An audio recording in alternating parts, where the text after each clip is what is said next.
Здраво и добре дојдовте на подкастот на Доење со љубов. Јас сум Наташа Цветановска-Тодосовска, меѓународно сертифициран консултант за доење и лактација, која стои зад брендот Доење со љубов.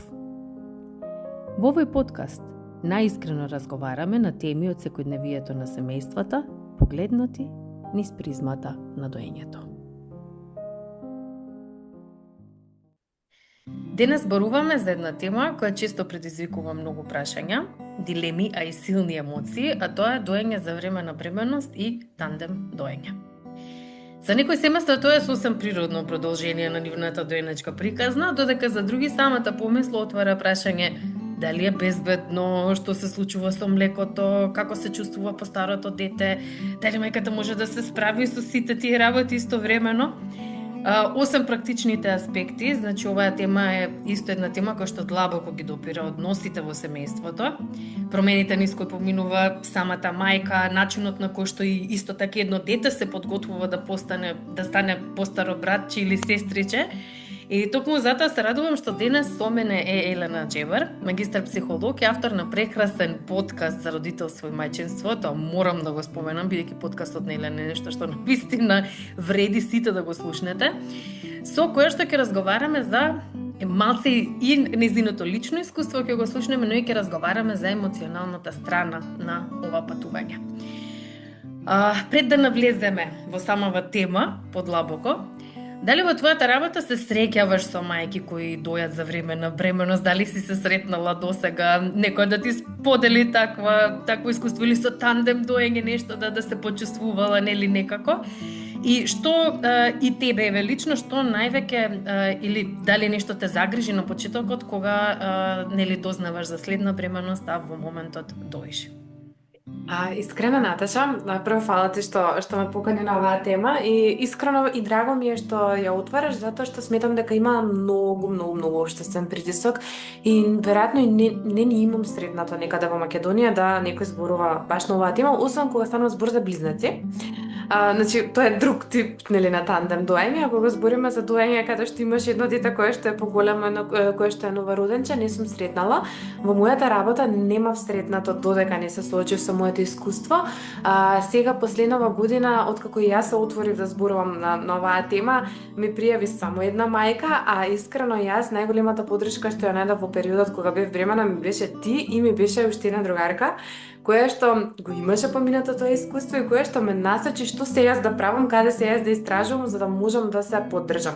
Она што се случи кога останав со третата бременост, останав малку порано од очекуваното бремена, некако во мојата глава мислам дека можеби ќе се случи подоцна. И тогаш детето ми беше една година, значи беше се уште мало. Првото дете го доев 3 години и некаде си има ставено во глава дека и второто сакам да го дојам 3 години. И многу се исплашив затоа што слушав секакви приказни од страна што се може, нели, како не треба, како мора веднаш да се прекине и така натаму. Меѓутоа, цела среќа што сум некој кој што се едуцира, кој што проверува, кој што прашува, кој што бара второ мислење и така натаму, од една страна, од друга страна, мислам дека имав среќа да мојот гинеколог исто така беше добро упатен и затоа што стануваше збор за здрава бременост, значи немаше никаков ризик бременоста, во еден момент не ми рече мора да престанеш. Туку баш на само ме насочи во било каков проблем да се појави, нели? Ќе кажеш, можеш да почнеш со намалување, нели, оставам на тебе. Сега тоа може да се должеше малку и на мојата асертивност во смисла на сакам да продолжам да дојам, нели, дали е се окей и слично, но она што јас вака би рекла, прво тргнав да истражувам. Сакам да видам дали ова постои, дали е можно, што е она, можеби ти тука можеш да споделиш, нели, реално и физички што се случува. Мене она што ми беше значено, јас кога почнав да истражувам антрополошки, да видам еволутивно низ историјата на човекот дали е тоа нешто што постои. Затоа што денес, Наташа, иако се мисли во наводници дека има тренд на продолжено доење, јас мислам дека е обратно. Дека во суштина има тренд на пократко доење, дека во суштина назад во историјата пред капитализмот било многу нормално да постои во наводници. Тоа не знам дали е продолжено доење, веројатно тоа е некој нормален доенечки стаж кој што се случува. И она што јас тргнав да го барам, прво ме интересираше природата, еволутивно, кога детето треба да прекине и затоа и првото дете го доев некаде 3 години, затоа што си има во мојата глава ставено дека доењето треба да е нешто кое што природно ќе заврши. тогаш можев, најверојатно доколку работата, не знам, не ми налагала поинаку, веројатно, не знам, нели ќе морав да престанам и слично, но во мојата глава беше дека барем еден подој нели во денот може да се случува доколку детето сака. Значи тука пак тоа ќе го нагласам. Првото дете сакаше 3 години, природно на 3 години се одби и кога останав бремена, прво многу се исплашев. Затоа што бев онака како леле се што ќе се случува, не сакам да прекина доењето. Баш онака за мене доењето е уживање искрено, многу повеќе од не секоја мајка може да се најде на тоа место и тоа го сваќам и секогаш велам дека ако некоја мајка не се чувствува доволно ниту психички, ниту физички подготвена, прво да истражи, затоа што прво би ја насочила да истражи, затоа што мислам дека доколку истражи и најде, може да најде начин да ги надмине тие тешкоти кои што се случуваат, а второ доколку стварно не сака било кои нејзини причини, дали се естетски, дали се здравствени, дали се психолог, без разлика, тогаш веќе тоа е нејзин избор. Меѓутоа, јас секогаш верувам дека може да се надминат сите оние тешкоти со доењето кои што и јас лично сум ги поминувала.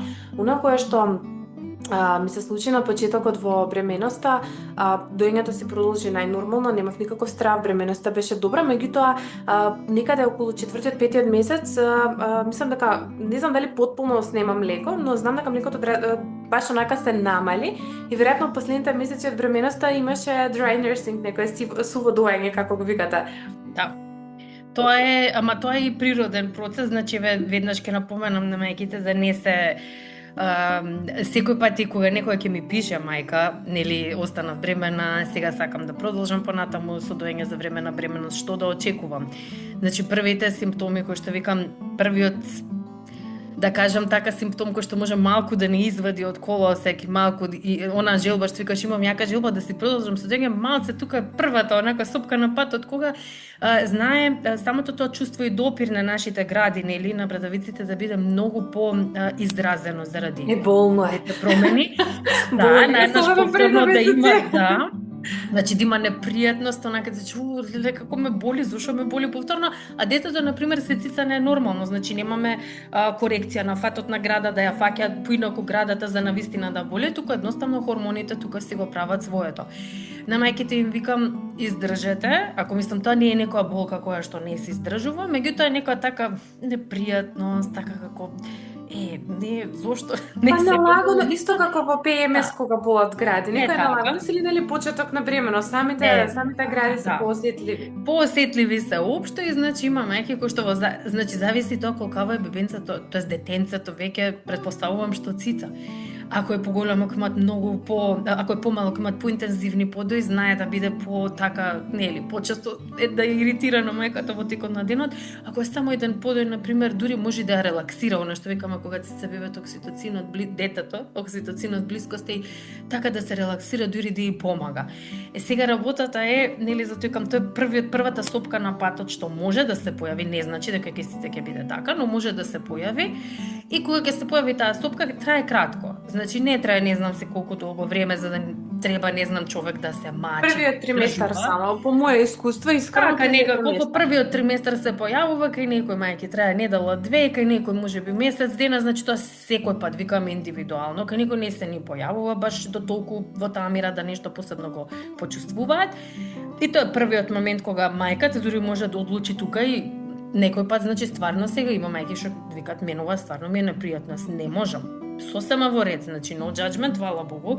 Ако не им е пријатно, тука наоѓаме начини како сето тоа можеби некој пат ако е поинтензивно на мајките им правиме планот како можеби тука да олабавиме со доење па после да се вратиме пак малце повеќе да кажам. Меѓутоа ако и некој сака да престане, фала Богу, мислам нели има поддршка тука за како да се престане на најнежен и најфин начин за и за двете страни да не се почувствува нели патење. Мислам ништо да не се почувствува онака да биде стрес. И после доаѓа другата сопка, ти што викаш, меѓутоа таа сопка, секој пат оние мајки кои што ќе ја поминат првата сопка, втората баш што викаш, втори триместар или околу 16 до 20 недела, каде што и е нормално да почне да се произведува колострум, дури кога не доиме, е тогаш истото време кога се произведува колострум. Значи млекото и да било зрело млеко, нели, сега станува повторно колострум, затоа што тоа е процесот на хормоните, така функционира нашето тело и колострумот знаеме дека е многу мал во количина. Сега, тука мајките име стравот, што правиме, леле, ќе нема млеко и сега детето, нели, леле, ќе ми се одби, особено мајке кој што си го поминало на почетокот и си уживаат понатака во доењето. Што ќе се случи сега, дали детето ќе се одбие и стравуваат? Се случува некој пат. Детето стварно да забележи, меѓутоа, пак ќе кажам, не располагаме со големи статистики во оваа област и се што ќе кажам, не можам нажалост да се повикам на студија или да се повикам на нешто кое што нели онака е малце поима тежина, меѓутоа и ова искуство што досега го имаме собрано, значи ние како консултанти за лактација, има некаква тежина ако не е влезено во статистика, дека најчесто не им смета, оне ти што го спомна, не им смета тоа dry nursing или она доење ради доење, без да има не знам си колкава количина, затоа што тука повторно се враќаме на она што секој пат го зборувам, доењето не е само млекото. Значи, доењето е блискоста, љубовта, врската, постојаноста. И регулацијата, знаеш како смирување, реално регулирање. Не, регулирање на емоциите кај детето. Ако нешто мене ми донесе тандем доењето, искрено, во моментот кога се породив, ајде да речеме преминоста, нели, помина, се беше окей. Првото нешто што ми најмногу мислам дека ми помогна, за разлика од првото денечко искуство каде што има ужасни проблеми со маститис, со рагади, со проблеми, баш она некако поминав низ.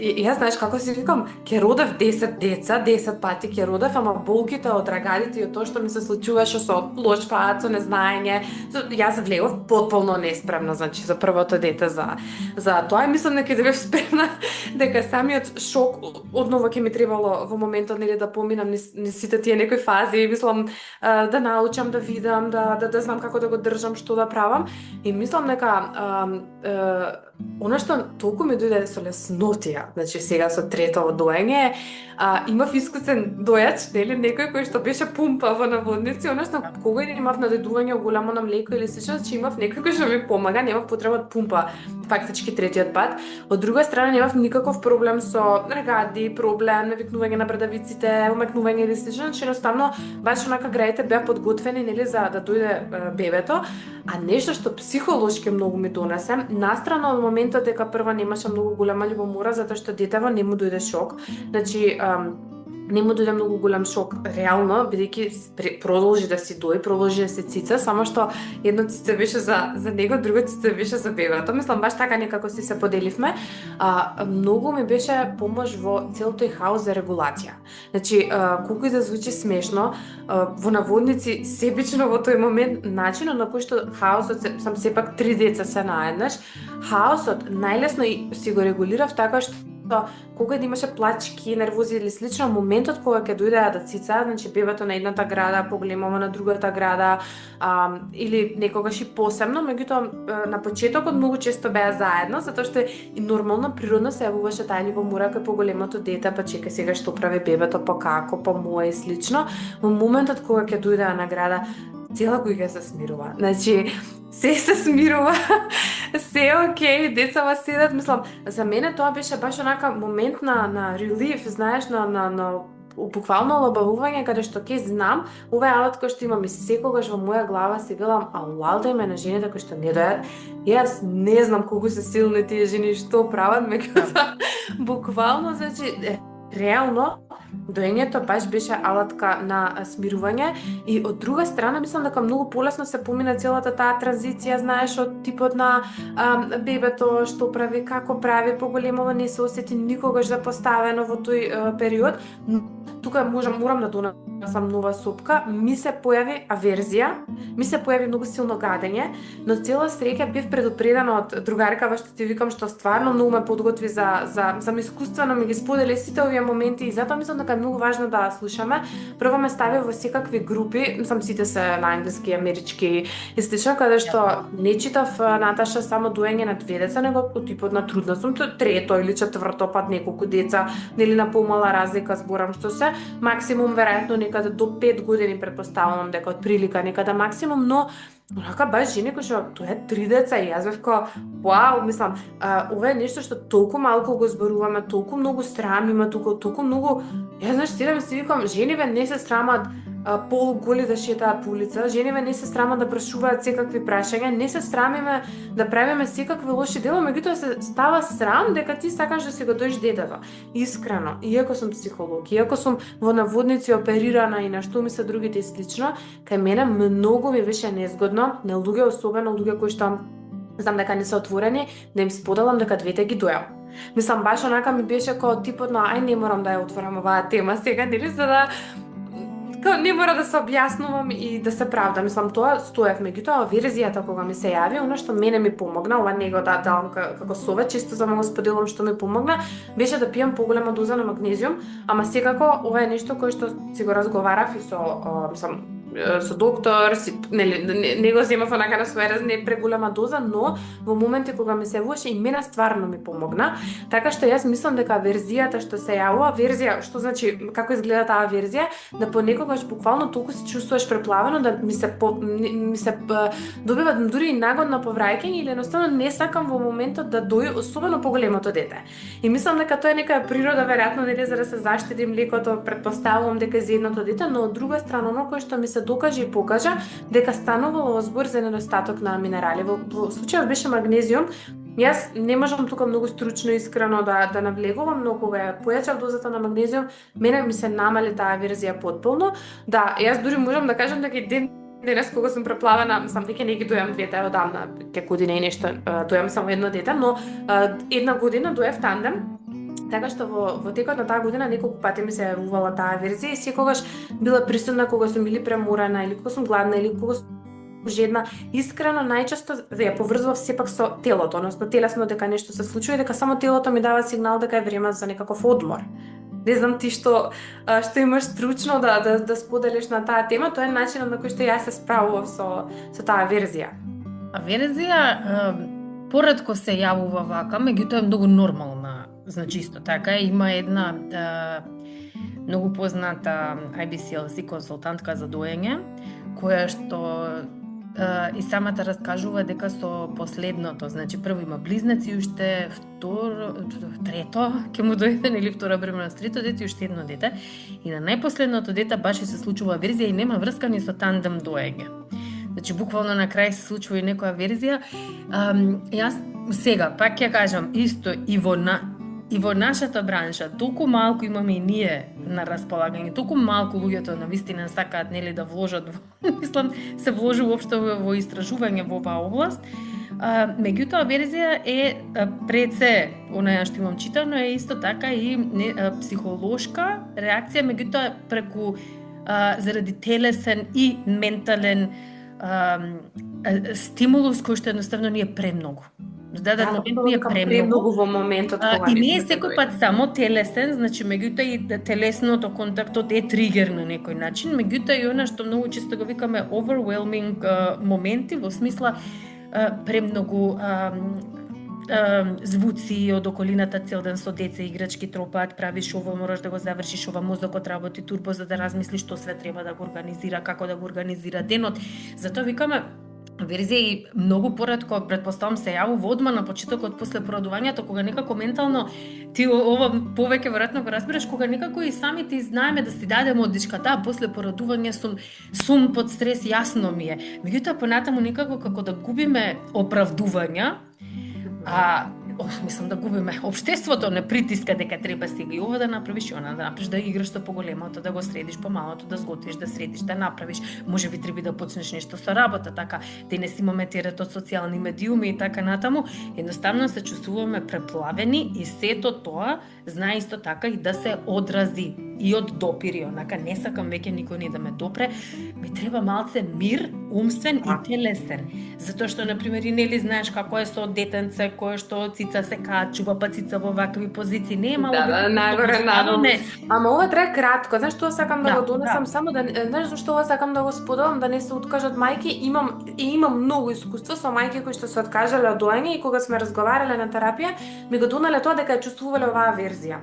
И сега, знаеш, не е моја е, без осуда, значи секој има различен праг на толеранција, но затоа кажав, моето искуство е дека аврезијата може да се случи на еден подој во денот, или ако таа недела била толку многу преплавувачка, толку многу допири, толку многу стимулации и незадоволени потреби кај мајката, затоа тука го донесов магнезиумот, од типот на јас не сум ни свесна дека во тој момент реално, затоа што во тандем доењето тоа го искусив и сакам да го споделам, можеби ќе е значено за некоја мајка, за разлика од претходно, апетитот сепак е поголем, барем кај мене бил. Значи во смисол на повеќе течност, повеќе вода, повеќе млеко се произведува, значи повеќе храна бара организмот и ако не се регулирана и реално ако не внимаваш нели од типот на окей, дали добро прими витамини, дали добро се хранев и слично, мислам дека многу лесно може да мајката влезе во дефицит и да не е ни свесна дека кај неа се случува физички дефицит, мислам зборам реален дефицит на витамини и минерали и на мислам баш онака цел баланс,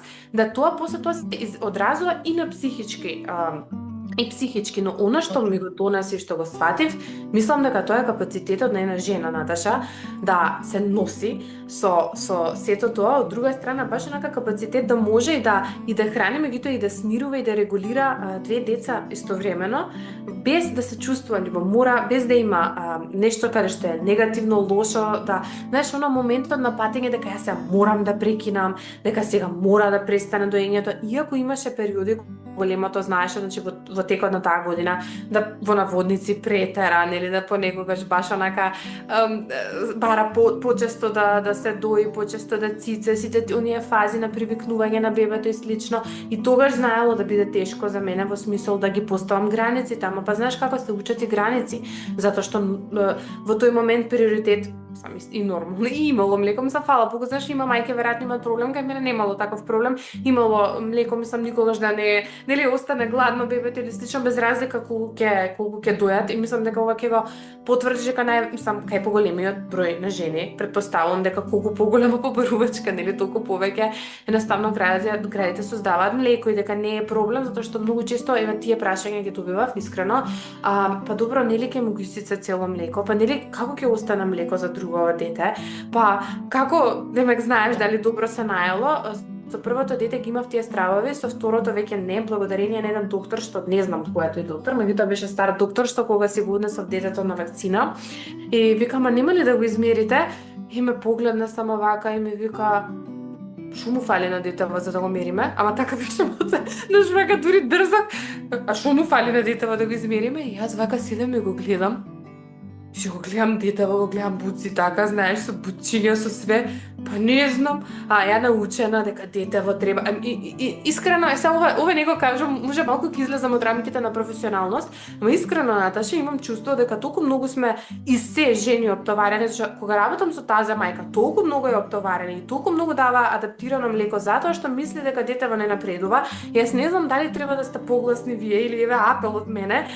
Толку мајки мислат дека не, затоа што мерат ја не знам што мерат уствари, ама мерат грамови и сега ја викам, ама добро, може само што се измочкало детево, ме разбираш, па ете ти 200 грама што отишле. Башка може една вага со друга вага не е толку, мислам, тоа е толку многу смешно да ние варираме толку многу се обседнуваат жениве со мерење и губат доверба во себе. И ја еве еден апел, ако може нешто сам тие што дојат или не дојат тандем.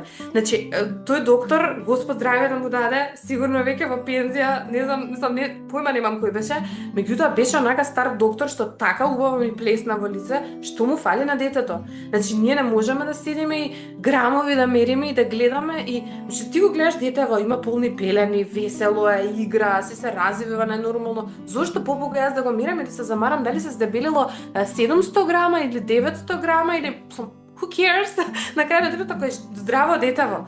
Зборам, нели? Знаеш како тука многу интересна тема и оваа тема мислам дека леле бара една посебна цела епизода, значи ма не знам, вака треба светлечки, некој знае дека разборите за тоа.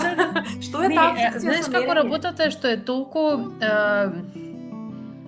стварно многу специфична тема и некако, пак ќе кажам сега, наблегуваме можеби во малце води каде што некој може ќе се почувствува навреден, повикан, како и да е, меѓутоа па сега не вреди ни да се молчи, да се така, да не се каже ништо. Знаеш што сакам што сакам да кажам на една мајка што се плаши, не да се навреди, да се повика, да се опушти, да си верува, да му верува на детето, на развој, да прифати дека сите сме различни, во смисол да не се обседнува околу 100-200 грама. Не да се повика. Не е многу лесно да не се обседнеш кога стручно лице седи ти го мери детето во грамови и например знае да ти направи паника за 50 грама. Така. Така.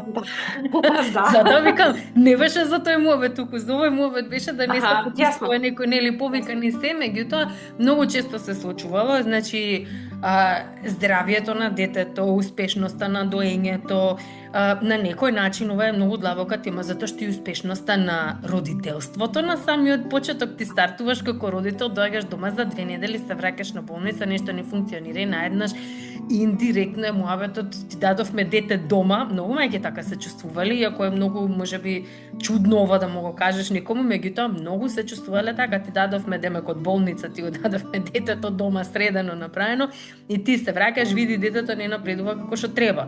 You're not doing a good job. Па тоа е многу страшно. Мислам, јас за мене јас и како психолог, знаеш зошто ми е страшно? Јас ова како психолог стварно, значи тука преземам секаква одговорност дека излегувам можеби малку и од етичките рамки.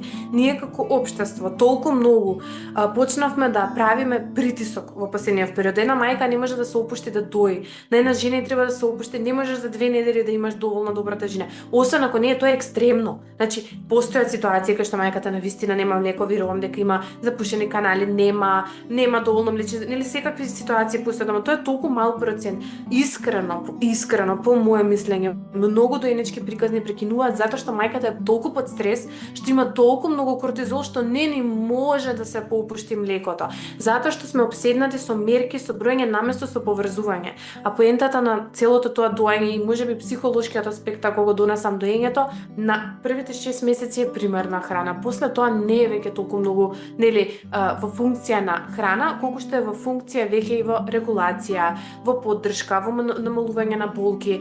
Искрено најголемата поддршка што јас ја добивав и една од причините зашто не сакав да го одбијам второто дете беше затоа што тргна во градинка и сите оние болести, сите оние ноки, сите оние знаеш како мене не ми се случило да треба да однесам дете на инфузија. Не, фала Богу, мислам пак ја кажам да чукнам во дрво, затоа што има што да цица, значи дури кога повраќала, дури кога имало стомачен вирус, едноставно тука е цицето кое што скоро никогаш не било одбиено, што и да се случува и дури Наташа, значи тоа мислам дека знаеш како пред природава не можеме да молчиме, меѓутоа дури кога има стомачен вирус и кога се повраќа, млекото не го повраќа. Да. Значи едноставно има јас лично искуство имам. Таква вода ми повраќало првото дете, вода ќе дадев, повраќаше млекото, не го повраќаше. И ова е моето искуство, еве со 3 деца ми е тоа искуство, да, не е за секоја, верувам дека има исклучоци, меѓутоа многу е полесно, значи знам антитела добива, многу полесно имунитетот се гради. Ако веќе мене поминат вирус многу побрзо во млекото се лачи антителото и тоа се некои добивки кои што не ги зборуваме. Јас пак ја кажам, верувам дека оваа епизода нема да ја слуша мајка која што не дои, затоа што постојат такви, пак ја кажам, жени може има кои што одлучуваат да не дојат и кои што не може да дојат, но онаа која што дои, која што нема проблематична бременост, за мене тандем доењето беше можеби најбавото искуство кое што сум го имала, затоа што пак ја кажам, ми го покажа капацитетот, ме поддржа во се, значи во местење на љубомората, во смирување на хаосот, во цела онаа поддршка околу децата и она што е најубавиот можеби дел, а многу често ме прашуваат. Имав еден период кон крајот на доењето со второто дете, каде што и сама, пак ја кажам тука веќе сама некако почувствував, веќе се вратив на работа, почна подолго да ме нема и сама почнав да чувствувам веќе дека се чувствувам исцрпено, значи тоа морам да го донесам еден момент, сепак мајката дава, нели, храна на 2 деца и тоа не е нешто кое што е малку и не секоја жена е подготвена за тоа, тоа е окей. Мислам, стварно бара поголем влог. Сега јас да бев мајка, веројатно што не работеше, можеби малку ќе ми беше полесно, но затоа што се вратив на работа, доста бев исцрпена, имав период кога веќе одлучи дека е време полека да се откажуваме, но оно што се случи е детето природно се откажа. Значи, во со моментот само едноставно дојде. Јас почнав да му зборувам, нели, мама, веќе окей, порасна, еве ќе полниш 3 години, нели, и така натаму, и детето само се откажа. Прво имаше отпор, од типот на не, сакам уште, окей, се гушкаме, се мазиме, се и слично, и дојде еден ден кога не ми побара. Значи, доењето, и јас верувам дека така треба да изгледа откажување на доање. Не секогаш е возможно, икс ситуации се случуваат, патувања, болести, се што, но кога не би имало, нели, некои надворешни фактори, според мене, и кога истражував натаму, кога гледав еволутивно, гледам дека и еволутивно антрополозите докажуваат дека од 2,5 години до максимум 7, мислам, зависи од некој општество, веројатно кај што имало недостаток на храна и слично, не било прашање на дали детево треба да го одбиеш, туку дали смееш да го одбиеш, затоа што постои моментот на дали може да преживее без тоа млеко. Значи дали ќе има, нели, чиста вода, доволно храна и така натаму, нели не се живеело порано, нели, во фрижидери, во млеко, аптеки, секакви продавници кај што можеш се што да најдеш и зима и лета. Значи зборувам природата како не создала. Е сега капитализмот тоа што го намали доењето на 6 месеци, на 8 месеци, кога трга. Тоа го намали во Америка на 4 недели, готово немаат ни породилно боловање, земаат. Ама во Македонија имаше еден тренд колку доела, ако ги прашаш постариве мајки, ајде да речем на генерациите, 8 месеци доеле сите. Да, нешто измеѓу 6 година, така секој пат нешто да ме 8 месеци. А зошто? Зашто тогаш почнуваат на работа? Да. Само ако реално и тоа е факт, мислам, меѓутоа, еве, од друга страна, жена сум што работи, мајка сум што работи, и пак ја кажам, не е после доењето дека ти треба цело време на секој 2-3 сати.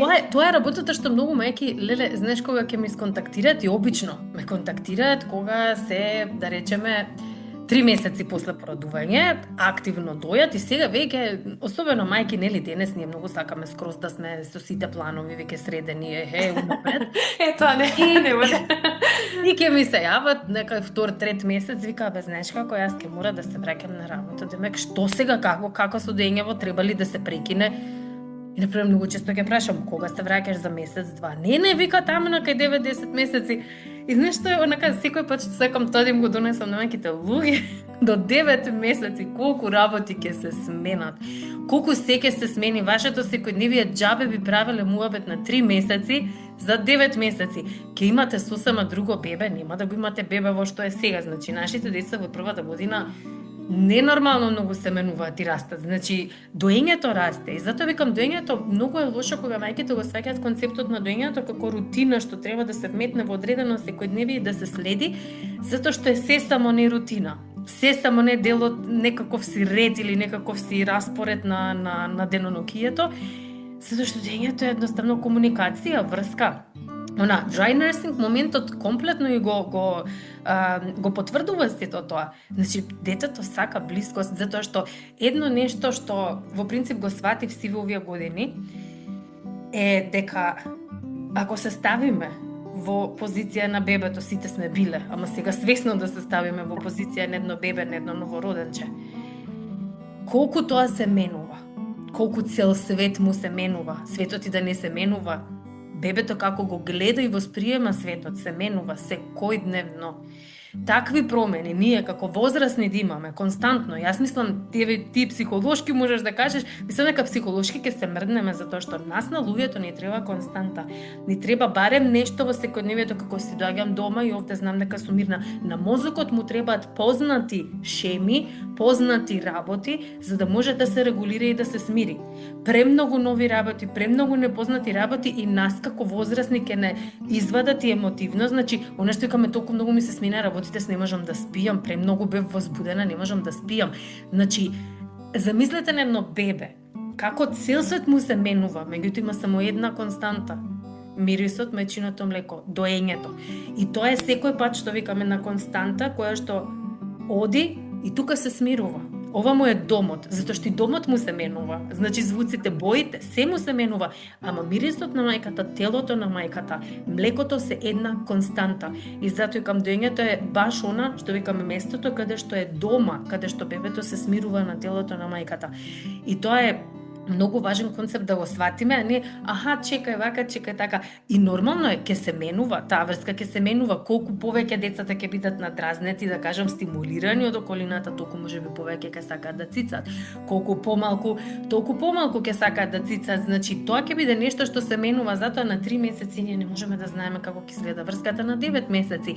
Со доењето, мене би ми било онака да се опуштат мајките, да се релаксираат мајките, едноставно go with the flow, ќе видите како ќе се одвиваат работите и непосредно пред некоја поголема промена, тогаш ќе се чуеме 3 недели и не треба дури не викам да се спремат, ни да ги одбиваат децата, ни да ги тргат, затоа што сите работи, како знаете, како сега јас моето дете унапред ќе го ставам под некаков си стрес, за стресот кога ќе дојде еден ден. Да се подготви, а нема потреба однапред да се подготвува. Тоа е непотребен, нели? Тоа е еден непотребен процес на стрес што сега и уште дури е полошо. Мислам, избегавме темава, меѓутоа дури, ама ова е исто како на пример како големото дете за бебето кога ќе дојде со тоа што јас на пример ако мајката нели да речеме доја кој било во ред, меѓутоа некој рекол, знаеме општеството како функционира, и рекол мора детето да го одбиеш и сега таа го одбива, иако не сака, јас многу мајки на пример сум ги прашала сакаш ли? Па не, ама нели морам. И сега го одбива големото. Има непотребни стресови, а можеби на пример ќе се одбие кога ќе се намали млекото.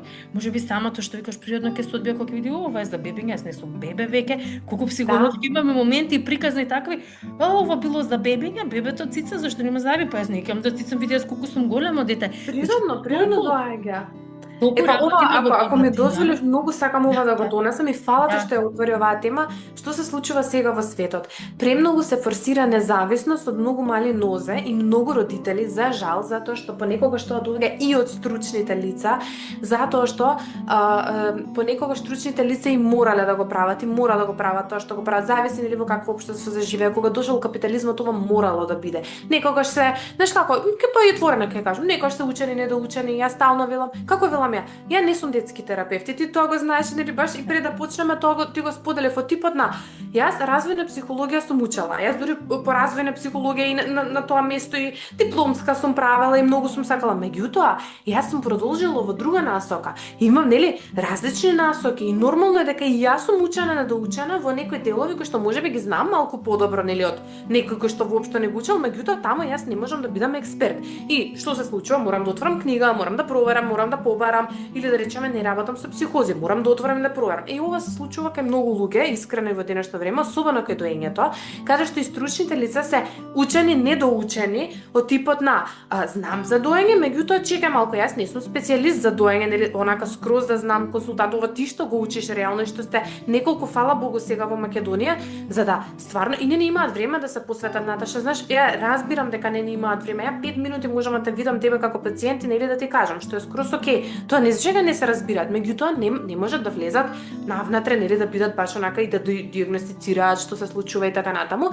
Сега што се случува во светот? Толку многу се форсира независност од мали нозе. Бебето да почне да ја преспива цела ноќ што е можно помало. Бебето да почне што е можно побрзо да јаде, што е можно побрзо цврста храна да почне да јаде, по можност нели наеднаш веднаш да почне. Не знам дали ги гледаш, ова се трендови. Бебето што е можно побрзо да стане независно од мајката. Сега ние колку повеќе форсираме независност, ние ствараме толку позависни луѓе. И јас мислам дека толку многу зависност, расстройствена зависност постојат во денешно време. Искрено, ова не ми е статистика, меѓутоа кога сум размислувала, ако отворам може и да најдам реално, меѓутоа не можеш ти со сила, нели да правиш човек независен од една страна, особено не бебе, а од друга страна ние сме возрастни, па исто така сме зависни.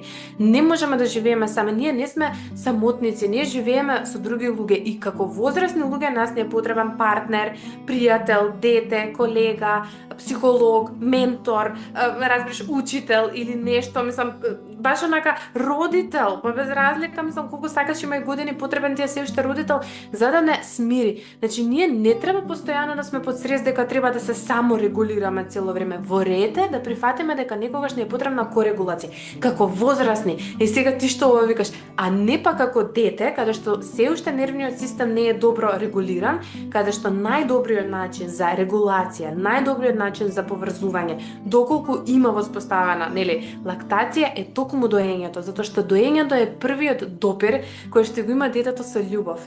прво нешто што прави бебето, нели ја фаќа дојката и тоа е првиот контакт со љубов, тоа е првата и храна, меѓутоа и корегулација, нели, која што ја има со мајката во тој момент. И затоа е многу тешко за мајките и понекогаш притисокот е многу тежок кога се под стрес, па многу често, знаеш, Наташа, сум имала, леле, многу бев под стрес, па дали да дојам, па да. Значи не е проблем, па дури да излачиш колку се лачи кортизол во млеко, колку може кортизол да се излачил во млекото, ма разбираш, значи тоа Ама истовремено контактот помага за лечење на окситоцин и од друга релаксирање на страна, целото тело, да. докажано е дека доењето помага за мајката и многу е помал процентот на поспоредилни депресии и многу, значи, помага и за мајката да се регулира, да ги регулира хормоните, цел тој систем, цел тој период во кој што се соочува една мајка во тој дел. И тоа е, значи, затоа викам, тоа е ко-регулација која што е и за бебето, и за мајката заеднички, затоа што е природна. И ние она што го правиме, одиме против природата, и најчестото нешто што го слушав, и ова е, мислам дека баш онака едно прв момент што најмногу сум го слушала, добро, до прво деление ли ке цица, па ти до матура ќе го доиш. И знаеш, ја вака седам и ги гледам, дете во има 2 години, значи на 3 години и 1 месец скроз се откаже, значи зборам потполно, од кој што смете по сите 3 месеци било онака тек тук, ме разбираш, еднаш дневно, па некогаш и ке скокнал ден и слично. Значи буквално околу 3 месеци некогаш и по 2-3 дена скокаше. Природно било, значи без форсирање, со љубов, јас сум мама тука за тебе, нели? Јас сум те значи јас сум тука да се држам стабилност, да секогаш знаеш дека можеш да дојдеш кај мене со сета свесност, нели, дека полека стануваш во наводници момче кое што престанува веќе да цица. Затоа што моите деца немале цуцли лажалки, по буквално за слика, по 2-3 пати ставени, онака од мерак, знаеш, ќе им ставиш цуцла, едноставно сами не сакале цуцла. Јас стварно не знам како изгледа тој момент. Ама гледај се што е. Нас ни е нормализирано детева на 5 години да ја има цуцлата во уста. Нормализирано ни е да сме зависни од телефони, нормално ни е да сме зависни од, ме разбираш, од социјални мрежи, од храни, од алкохол, од цигари, од све ни е нас нормално, меѓутоа на едно мало дете кој што има 1, 2, 3, 4 па и 5 години, па и не знам доколку најмногу, јас не познавам некој повеќе од 5 години, што да од прилика тоа ми е некоја возраст каде што веќе повеќето стварно сами си се одбиваат и еволутивно мислам дека природно од 2 до 4 стварно, значи повеќето така, деца некаде сами тука се случува. Сами си се, ако го оставиме процесот да е воден од страна на детето, без, мислам, без, сега ние секој пат нели може да дадеш она што викаш сугестија, тоа е нежно одбивање, не е дека леле јас го натерав, туку една работа, Елена, сакам да кажам што е многу важно, што многу ретко се зборува јавно. Ние можеме да натераме една мајка да престане да цица, меѓутоа ние не можеме да натераме едно дете да цица ако не сака. Тоа значи на сите ден биде јасно и тука мислам, затоа што многу често сум имала мајки, ти го тераш, ти го... Како? Ама, те молам, донеси го и овде, има еден бунт доенечки што се случува, особено таму некаде, мислам дека е пред првата година, околу 6 месеци слично. 4 месеци од прилика се случува. Многу мајки таму се откажуваат, а тоа е само бунт и тоа трае многу кратко и тука многу мајки се откажуваат, мислат бебево само се откажа, а во суштина е многу друго. Тоа е друга тема, свесна сум, ама можеби е добро, мислам јас, знаеш како искуствено веќе со 3 деца, јасно ми е и затоа е многу, мислам дека важна едукацијата, да една мајка седи и да очекува дека од 4 месеци, мојава околу 6 месеци го имале тој бунт, дека не може дете пред една година, не е природно пред една година да се откаже. Да. Не е природно, значи природата не е природно, не можеш да моето, предвидиш. и кога ќе ми раскажат, моето на кај 9 месеци самото не сакаше. Растеле зраби, нешто се случувало, затоа што ептен честни исклучоци, али статистички дете пред 12 месеци не е спремно самото да престане. Ама мене ми беше исто важно на момент што многу често мајките чувствуваат притисок, ти го доиш, прво ќе го доиш.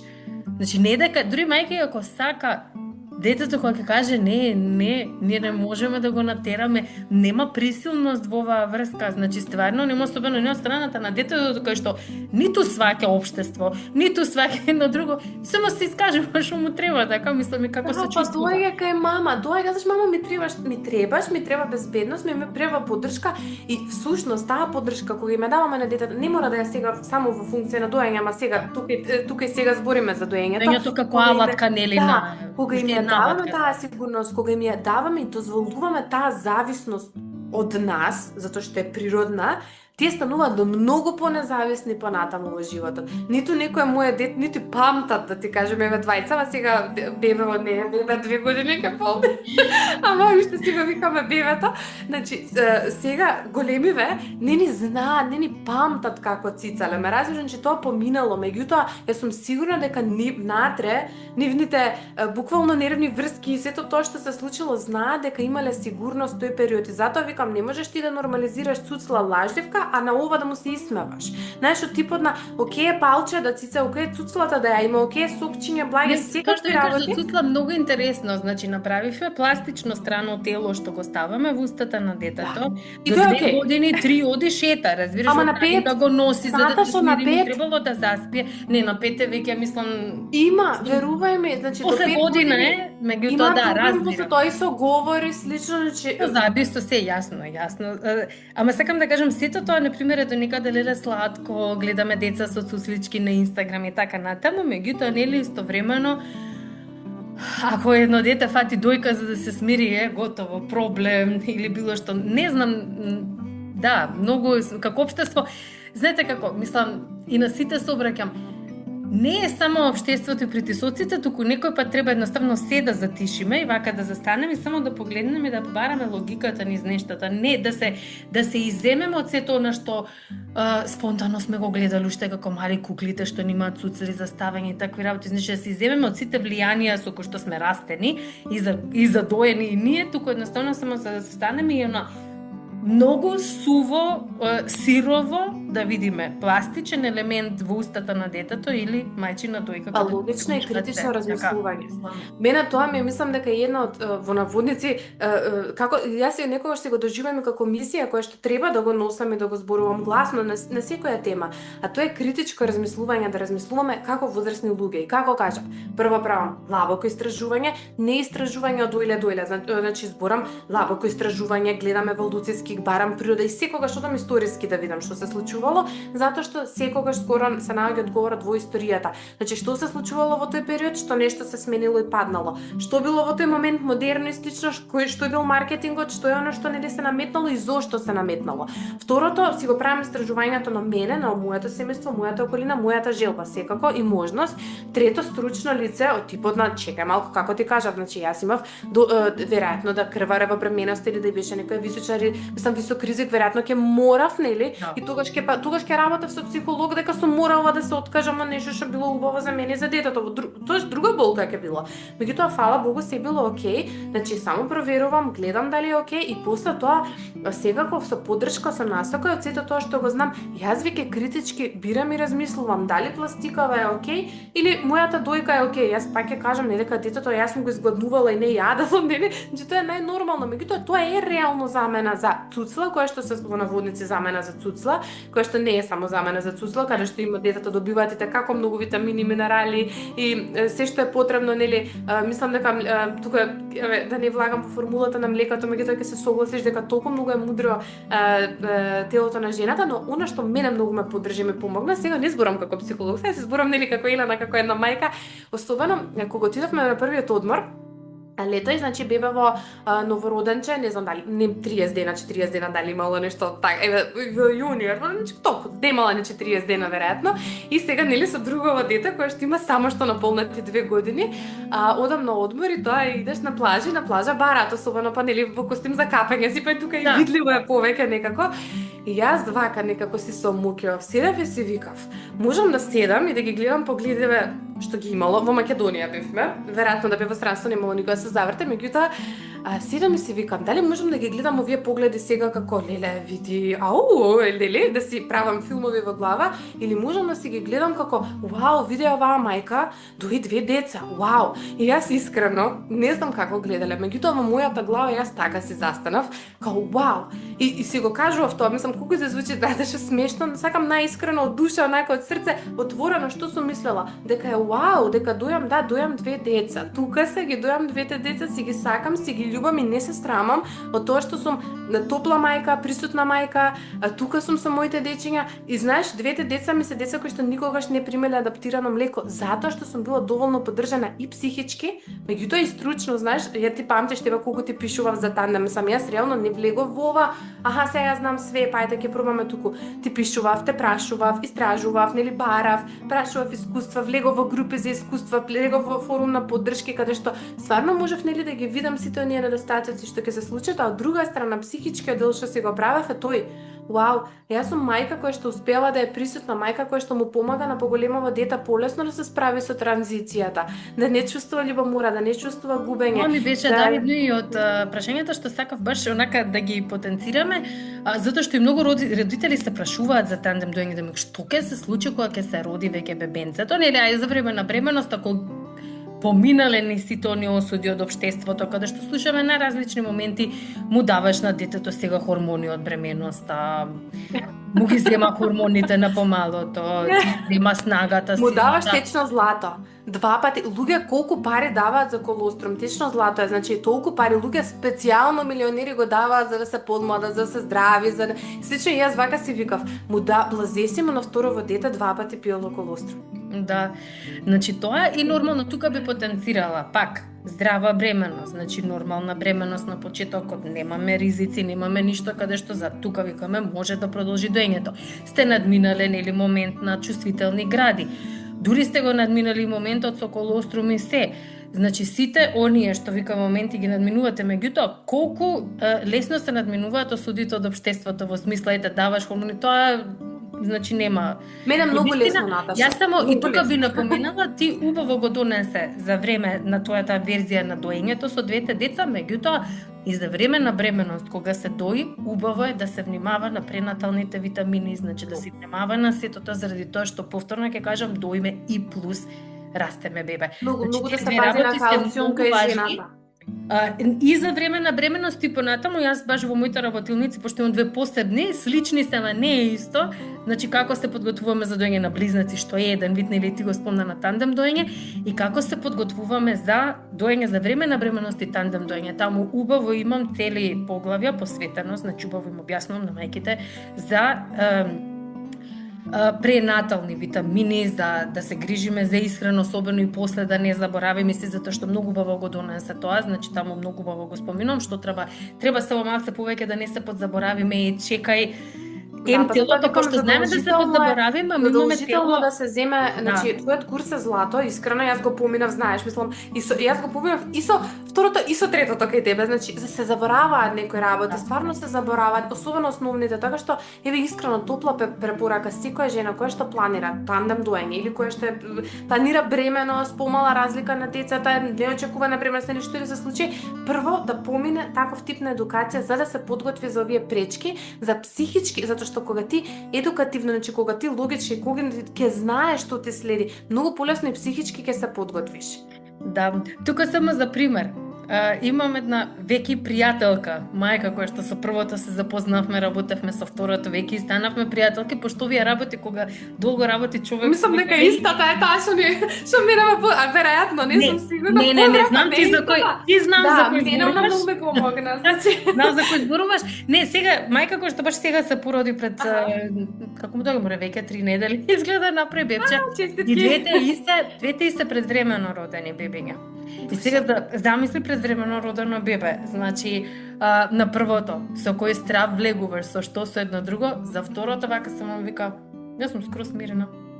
2 кила бебче, значи никој да го види 2 кила. Знаете што значи 2 кила? 2, однака манато.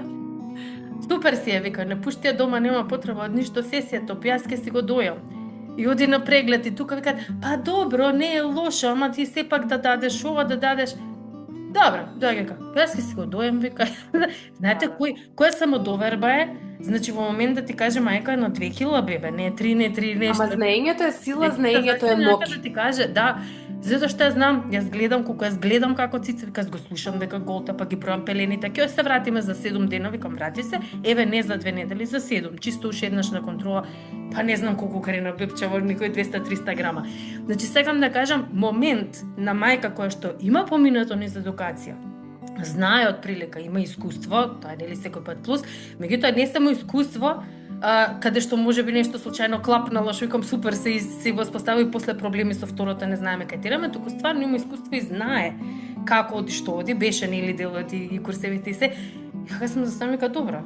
Јасно ми е. И не излезам на нешто многу возбудено од прегледот, значи добро, ќе дојам дома, ќе видиме, века, нема гајле, ќе се вратам за 7 дена. Тоа е искуството, едукација.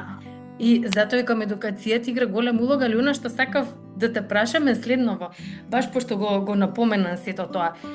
Имам чест, нели, тоа што си психолог, ако не работиш во област деца, сепак и како мајка, меѓутоа и како психолог, можеш од прилика нешто да им донесеш на мајките во смисла.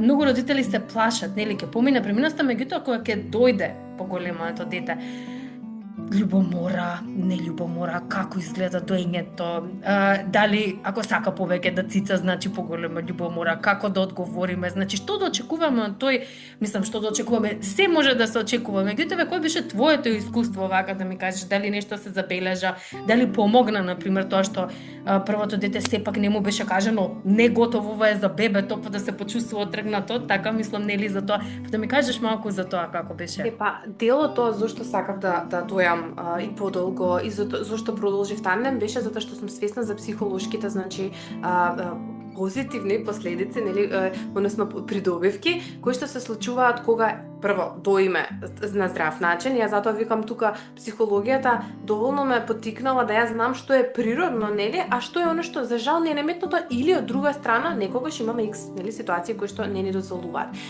Многу ми беше мене во суштина да продолжам да дојам за да не направам прекин во емоционалната врска и да не создадам љубомора кај најмногу кај децата, она кое што е искуствено, меѓутоа и научно, значи во позадина. Јас ако не работам конкретно со деца во смисол психотераписки со деца, сепак нели развојна, како кажав, мислам тоа е нешто што се учи, што се знае особено во родителството, мислам тоа се работи кои што се клучни, но дефинитивно моментот кога под една страна, ова морам да го нагласам, постои општествена замка која што во последните 100 години има земена замава, тоа е преголема сексуализација на женската дојка. Да се разбереме, дома дојката не е сексуализирана, особено не кај децата, нели? Значи тоа е баш онака љубов и само морам да го нагласам искрено, затоа што понекогаш и осудите и сето оно што се добива од општеството е како, знаеш, тоа не е сексуален објект. Тоа е објектот на љубов, на мајчин, на начин на храна, баш сакам ова да го нагласам, особено додека нели жената дои, односно мајката дои. Детето кога види дека се роди бебче, со кое што прво учи да дели. Значи затоа јас го донесов примерот дека едното оди на едната и ние си се затоа што искрено и ова ќе го донесам моментот на почетокот ми беше малце непријатно да цицаат едно по друго. И се миев, многу внимавав, сепак е на роденче и после тоа после неколку дена одлучив дека со поддршка дека ќе ми биде окей едната града 90% од времето, затоа што ноќен подој немав со поголемото, па навечер и од двете си цицаше бебето. Меѓутоа едната града преку ден ми беше повеќе за бебето, другата за поголемото. Учат делење, па почнаа да се поврзуваат. Извини, дали ги менуваше градите следниот ден или не? Или секој пат пример десната ти беше ли така спонтано само искрено повеќе бев со исто затоа што ми беше полесно како ќе ги држам, меѓутоа викам навечер од двете. Истовремено цица. Ама они си имаа преференца. Се тука можеби сум грешала, не знам, меѓутоа децава некако сами си имаа си бираа некако града, знаеш, и го гледав тој момент. Се тоа тука сакам да донесам нешто кое што не знам дали ради тандем доењето се случи, меѓутоа најверојатно затоа што веќе имав доста млеко, бебева прилично многу се здебели првиот месец, кило и пол качи. Може не е многу, не знам, ама кило и пол онака качи првиот месец и баш онака буце се направи и јас бев као леле, сам за разлика од претходните, свесна сум дека можеби малку нели побрзо дошло млекото, повеќе имало. Повеќе. Да, со секоја бременност расте ткивото, секој пат ќе ти викам. Па добро. Пат очекувајте и побрзо да најде можеби и во поголема количина. Тоа ми било само нешто различно. Меѓутоа, Наташа, како си се гледаа, како си се допираа со рачињата, како си се смешка, па почна поврзување, па почна галење, да они почнаа ривалство откако пораснаа, ме разбираш малку повеќе, во смисол имаш еден период нормално, значи во секое семејство тоа е природен период да се случи, но додека доја, тоа беше посебна врска и релација каде што ниту синчево ме изгуби мене затоа што му дојде сестриче, ме разбираш, ниту јас се изгуби во тој момент затоа што знаев дека можам да бидам тука за двајцата. И ја затоа тој момент го донесов кога ќе се плаче, кога ќе се удри, кога ќе се случи нешто, тоа ми беше најубавата алатка која што ја користев за да може да се регулира контролираат, за да може да знаат дека двајцата ги сакам, дека ниедно не е одбиено, дека двајцата се тука. И да, е понекогаш тешко, ама искрено мислам дека многу потешко би ми било каков друг начин да добијам. И тоа, и така како психолошки после тоа многу добро на нивната релација влијаеше.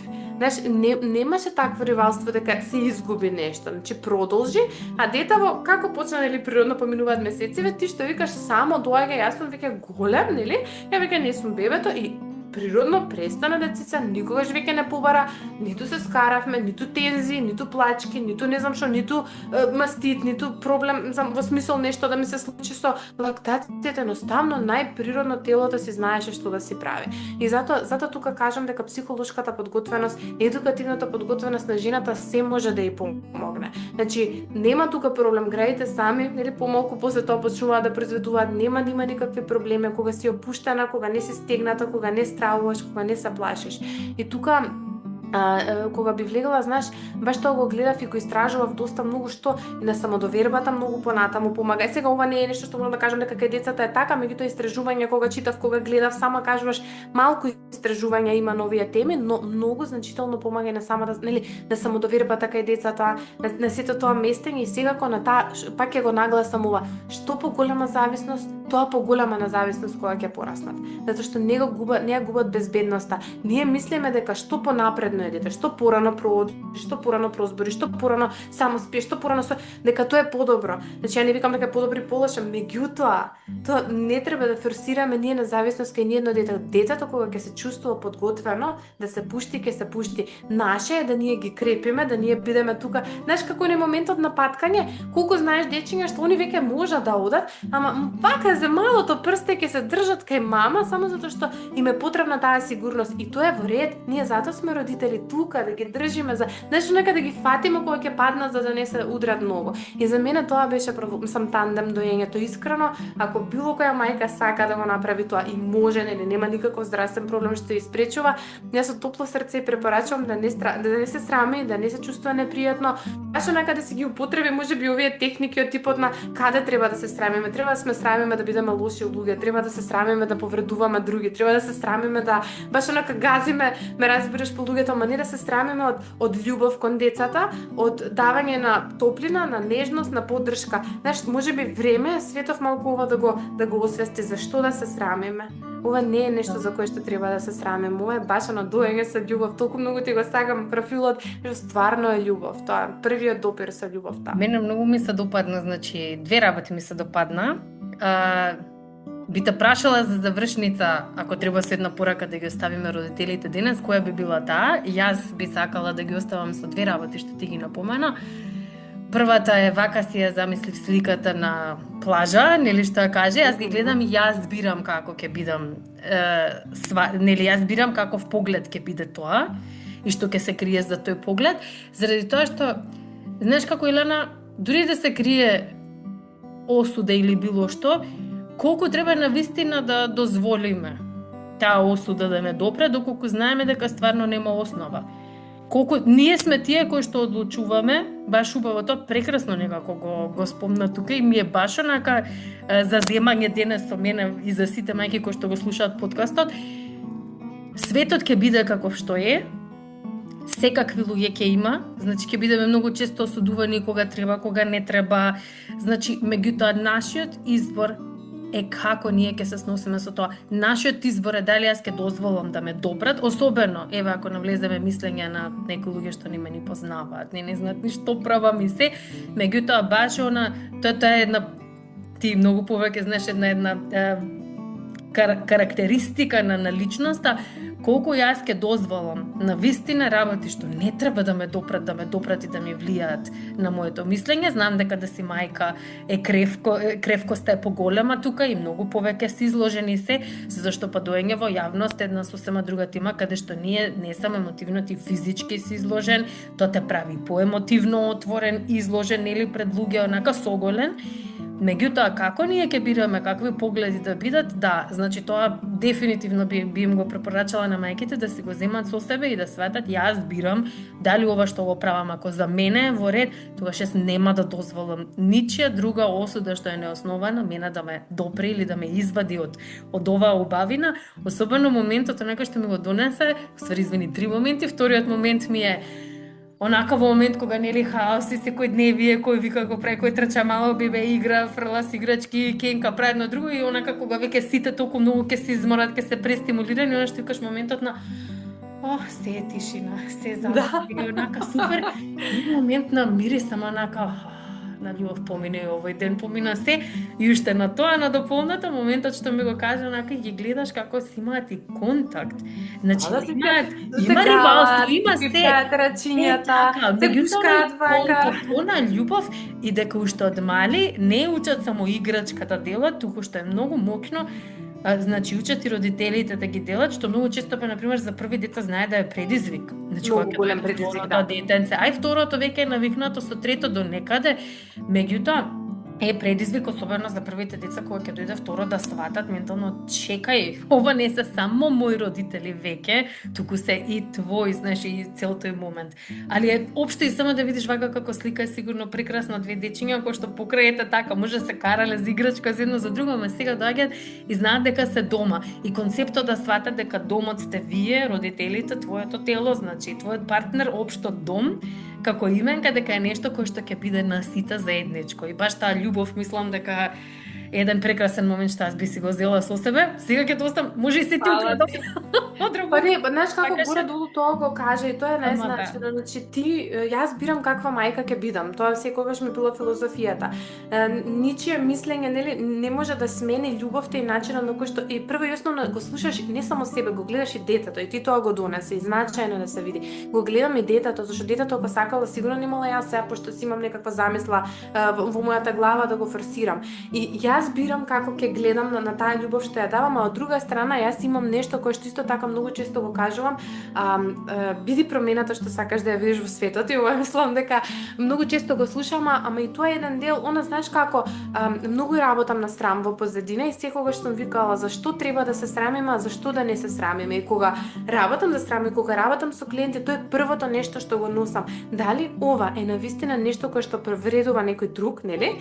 Или е нешто кое што ти го правиш и можеш да му бидеш пример и дозвола на другиот да го направи, затоа што во моментот кога јас јавно ова го споделив, јас знам дека на многу мајки им стана во наводници им дадов, нели, во наводници пак ќе кажам, дозвола дека и тие може да дојат тандем, дека и тие може да си имаат деца на помала разлика и да се продолжат во таа љубов што чувствуваат, дека и тие можат ако сака нели во јавност да дојдете слично.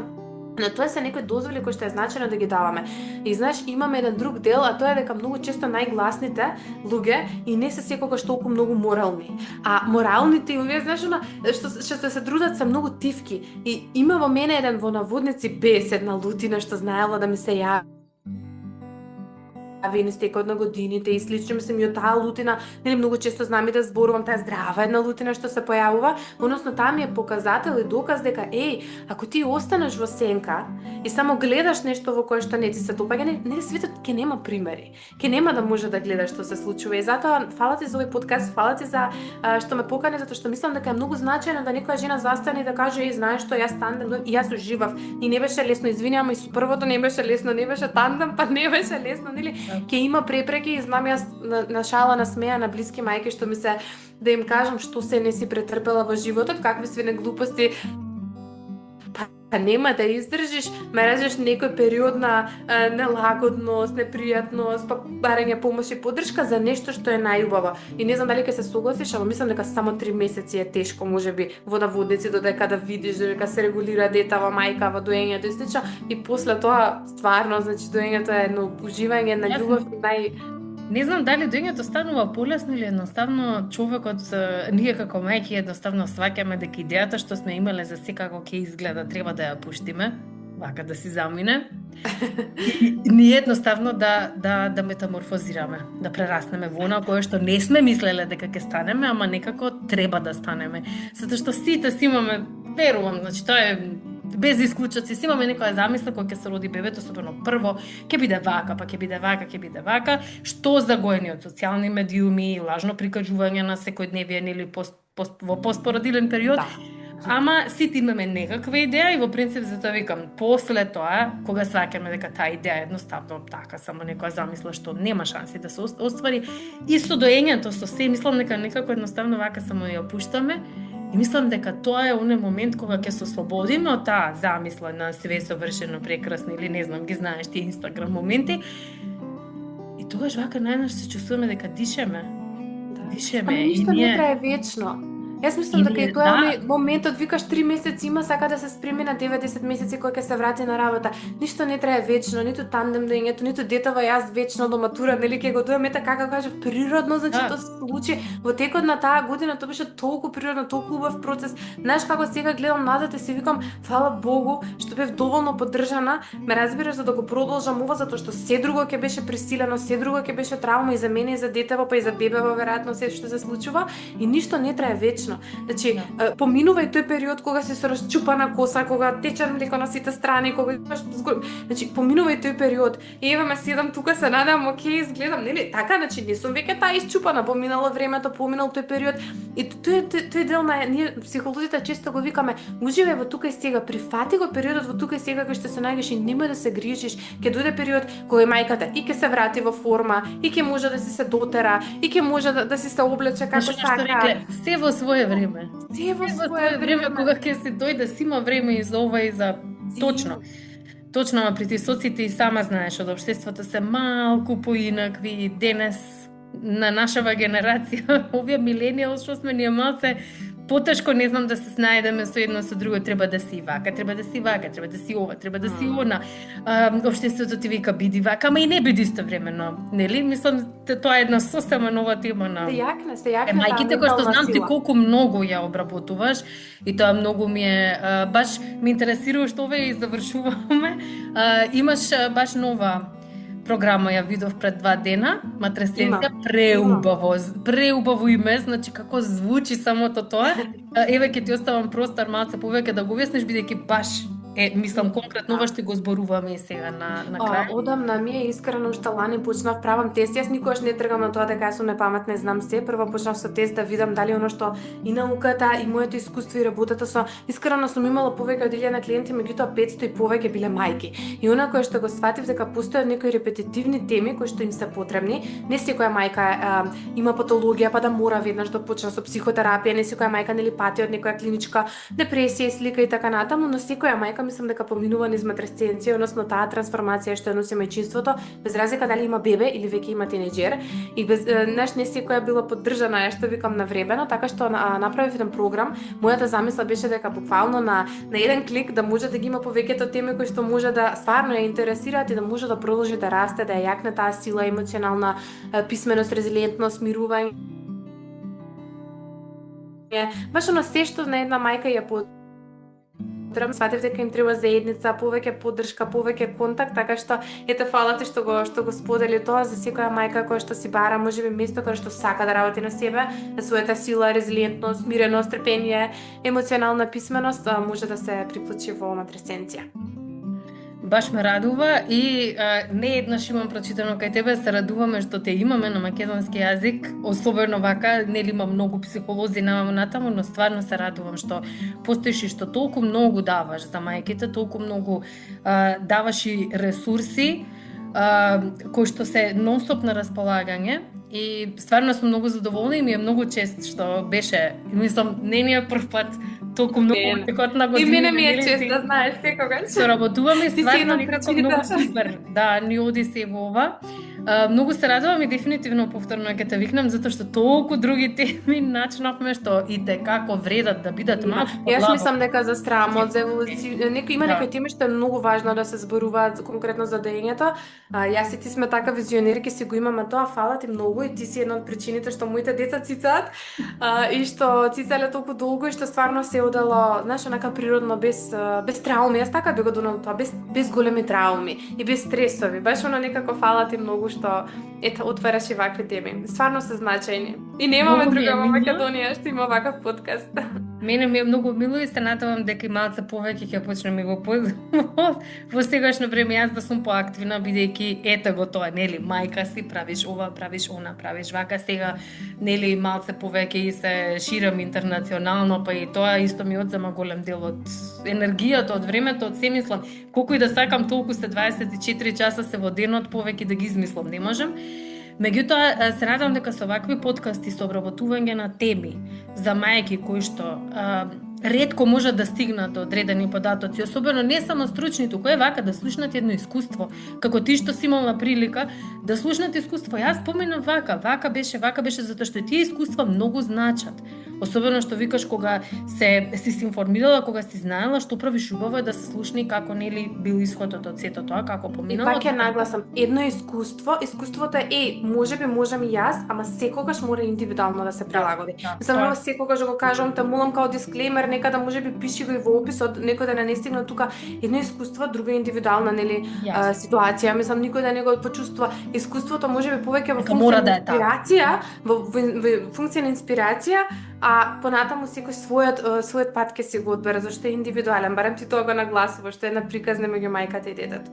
Јасно, така што она што јас би сакала да ви го напоменам на сите, без разлика дали ќе продолжите со доење, нели, за време на вашата бременност, дали ќе практикувате тандем доење понатаму, како ќе изгледа целата ваша приказна, значи во случај да одлучите да завршите доенечката приказна, не е тоа проблем. Значи се е индивидуално, секоја приказна, тоа викам, се пишуваме индивидуално и ќе биде затоа наша. Затоа е толку ти е драго затоа што таа приказна некој пат на мајке викам колку и да била тешка, да имало предизвици, без разлика таа е наша и само наша индивидуална. Значи не ми е иста како на Елена, не ми е иста нели како на некој друг. Ова приказна е само моја и јас ја поминав низ истата, дали било породување, доење и најважно од се е само одлуката што ќе донесете, како ќе испишете приказната да биде информирана, безбедна, значи индивидуална и со почит кон потребите, што викам, на целото семејство. Ви благодариме што бевте со нас, што издвоивте од вашето време. Се надевам дека овој подкаст ви беше нели од корист. И Елена, ти благодарам од срце, се надевам дека се гледаме повторно за брзо, затоа што пак ќе кажам, темите што ги начнавме, мислам дека треба многу погласно и поотворено да се зборуваат и ми е многу чест што беше тука денес со мене. Исто и мене, фала ти. Поздрав на сите.